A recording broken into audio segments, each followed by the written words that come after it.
Today we're going to talk about the civil rights movement. So we're going to take a pretty broad look at it, but we're going to talk about quite a few of like the major players in it.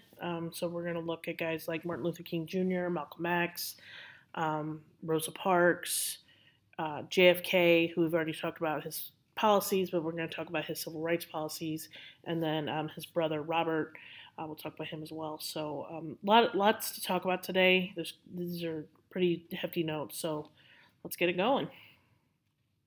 So beginning of the movement, so Plessy versus Ferguson established the separate but equal doctrine. Okay, so this was a Supreme Court case where it basically legalized segregation. Okay, so or Jim Crow laws.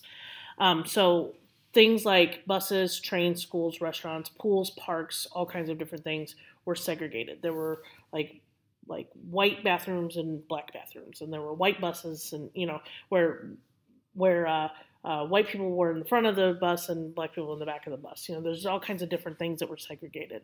Now, it was more common in the South, but it did exist in the North as well.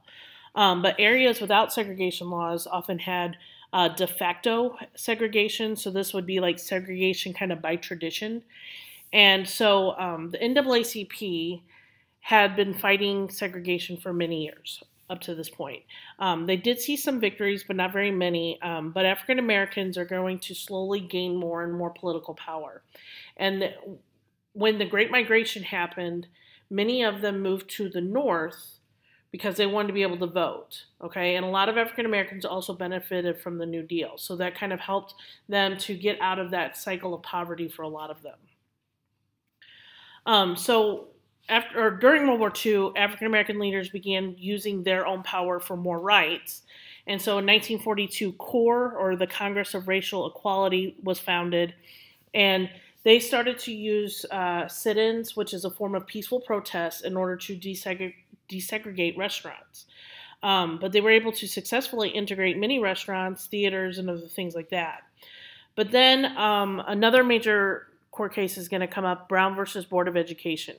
So what's going to happen in this is basically the major decision is that now segregation in public schools is unconstitutional. So it basically overthrows Plessy versus Ferguson. Okay, and so the Southern Manifesto is going to be written, and basically it was white Southerners defied the ruling by continuing segregation. Okay, so they basically said, no, we're not going to follow what the courts say. We're going to continue it, even though the courts have now overthrown the legality of segregation. So the Montgomery bus boycott, so all of this is kind of leading to this. So in Mississippi, they're still having segregation even after Brown. So Rosa Parks decided to challenge segregation of public transportation. And in interviews, she was asked, like, what made you do this? What made you think that, why'd you do this? And she said, like, I was tired. I had a long day at work, and I was tired, and I didn't want to get up to go to the back of the bus. And so this whole thing, her not wanting to go to the back of the bus, really kicked off this bus boycott. And so this is going to be led by Martin Luther King Jr., and this is when he really starts becoming major leader in this whole civil rights movement. So Martin Luther King Jr. was a preacher, and so him and his followers met in churches where they were encouraged to protest. Now, he said that it had to be peaceful, okay, because he said getting arrested doesn't help. He really wanted to show that they were not necessarily better than whites, but they were above that. They were above the tactics and that they use. And so he said that many whites don't already like African Americans. So violence is only going to make that perception worse. Okay, so he really preached hard for peaceful protest. So Martin Luther King used the ideas of Mohandas Gandhi. So Gandhi is famous for using nonviolent resistance to end British rule in India, and which was successful. And Martin Luther King established the SCLC. So that's the Southern Christian Leadership Conference in 1957. And their main goal was to challenge segregation in voting booths, public transportation, housing, public accommodations. Basically, anywhere there was segregation, they were wanting to challenge it. And then in 1960, at Woolworths is like a kind of like a diner, and there was a whites only lunch counter. And so what they would do is they they would bring in African Americans. 4 African Americans sat up at the counter, and they just refused to move. And when they did that, it wasn't like they just sat there and people were like, "Oh, cool, like they're there, I guess, whatever." Um, they were harassed. They were, spit on. They were, hit, and they were, it was violent for them. But that didn't discourage them. So soon, sit-ins were happening all over the country. So, Little Rock, Arkansas, in September 1957, the school board wanted to admit 9 African Americans into Central High School. This was a high school, it was about 2,000 white students went there. And the governor, Orville Faubus, ordered in troops to stop this from happening. Okay, so the governor is directly challenging the federal government's ruling here. And so the next day, the Arkansas National Guard, TV cameras, and a white mob were there. And this is the first time a state had actually challenged the federal government like this since Reconstruction.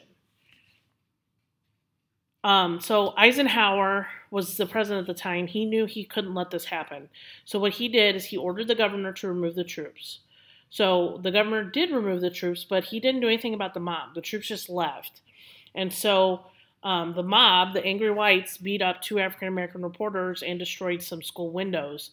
So Eisenhower ordered in the army to keep the order, and so the students came to school protected by the army. So imagine having to go to school and you have to have a soldier next to you just to keep you safe. That's what these people were going through. And so they had to stay at the school for the rest of the school year. The entire rest of the school year, they had to have a soldier around them to keep them safe, just to go to school. So challenging segregation. So the SNCC, or the Student Nonviolent Coordinating Committee, is going to start to really challenge segregation. So sit-ins became much more popular. So they organized, SNCC organized a lot more sit-ins, and they went south. Okay, so they went to the south, and they were, like I said before, they were beaten, their lives were threatened. I mean, it was not a good situation. Another group is called the Freedom Riders. So in 1961, CORE asked teams of African Americans and whites to travel to the South to integrate bus terminals. So they went there, and then they would get on the buses, they would ride together, okay? But this is going to lead to violence that JFK was forced to intervene on with federal troops. JFK was a big supporter of civil rights, so as a result, he got a lot of African-American votes. Once he was in office, he was much more cautious than what he was saying when he was campaigning. His brother, Robert Kennedy, or RFK as he is commonly known, also encouraged African-Americans to register to vote, and so this is a big reason why JFK wins the 1960 election. I know we kind of talked about how the debate was televised, and he looks much better than Nixon did. But getting out that African-American vote really helped JFK. And so this is kind of the first real major presidential election where African-Americans are seen as a major voting bloc. And so he's going to encourage the Freedom Riders to cool off. And so he's going to strike a deal with the senator of Mississippi, James Eastland. And basically he said that if the violence stopped, then he would not object to Mississippi police arresting the Freedom Riders. So he would not get involved in that. So what CORE did is they used all their funds that they had to bail those Freedom Riders out of jail because they were being arrested now.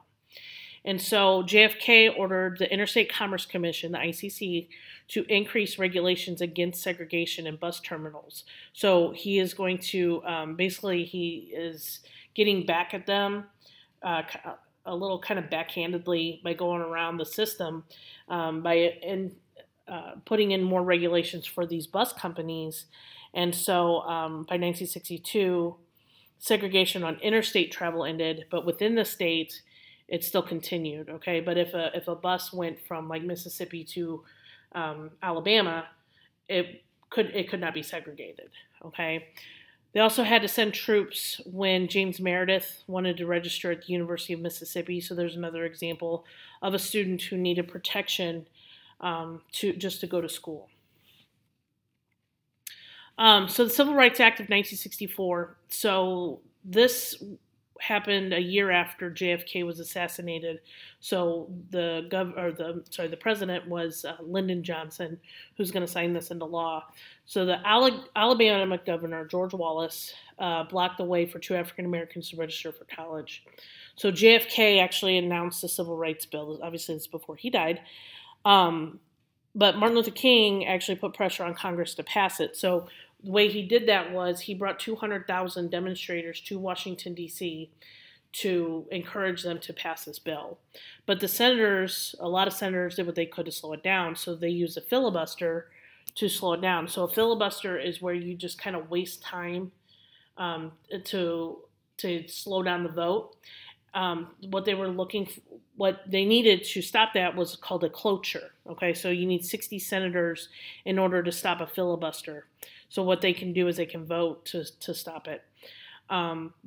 So eventually, it's going to get passed. But after JFK's assassination, LBJ did manage to get the bill through. Now, this bill is going to give the federal government the power to stop racial discrimination in public places. It can bring lawsuits to end school segregation and require employers to end discrimination in the workplace. Another important piece of legislation is the Voting Rights Act of 1965. So this gave the Attorney General, the U.S. Attorney General, the right to send federal examiners in order to register voters. And so this would bypass the local officials who would not register the African Americans. And the big thing in this is it said that suffrage cannot be denied because of race. Okay, so that is that's a big part of the Voting Rights Act, but that's also the 15th Amendment. So it's pretty important. Okay, another movement that's going to happen during this is going to be the Black Power movement. So a lot of young African Americans started to call for Black Power. They believe that African Americans should control social, political, and the economic directions of their own struggle, and so they opposed cultural assimilation. So they opposed like mingling with whites culturally. So they believed in Black pride, and kind of the leader of this, the face of this, was Malcolm X. Okay, so it's him on the top there. He was a member of the Nation of Islam, so he was a Muslim, and he believed African Americans should separate themselves from whites. And he later broke away. Later, what's going to happen is he's going to break away from the Nation of Islam, and he's going to go on a Hajj to Mecca in Saudi Arabia. He's going to go on a pilgrimage, and it's going to change his life. And so he's going to realize that the Nation of Islam was a little too militant for him. A lot of hate going on there. And so he basically changed his mind about this idea of separating from whites. And he said that integration is possible. Okay, but in 1965, he was shot and killed by 3 members of the Nation of Islam. Another major group in the Black Power movement is the Black Panthers. So they were very militant. African American leaders. They preached Black Power, Black nationalism, and economic self-sufficiency. They felt like it was necessary for there to be a revolution, and they really just kind of wanted like Black people to have their own their own culture away from white people, and they thought that was the way for them to thrive. So Martin Luther King Jr. was assassinated on April 4th, 1968. So soon after, mourning, obviously, and riots are going to break out in more than 100 cities, but Congress will pass the Civil Rights Act of 1968, and in that it will, there was conditions for fair housing for that, but he was killed in Memphis, and this was the balcony he was killed on. I think this was the last photo taken of him right there. So that's it. All right. Don't forget to do your processor. I know I moved through that fast, but don't forget to do your processor today, and enjoy the rest of your day.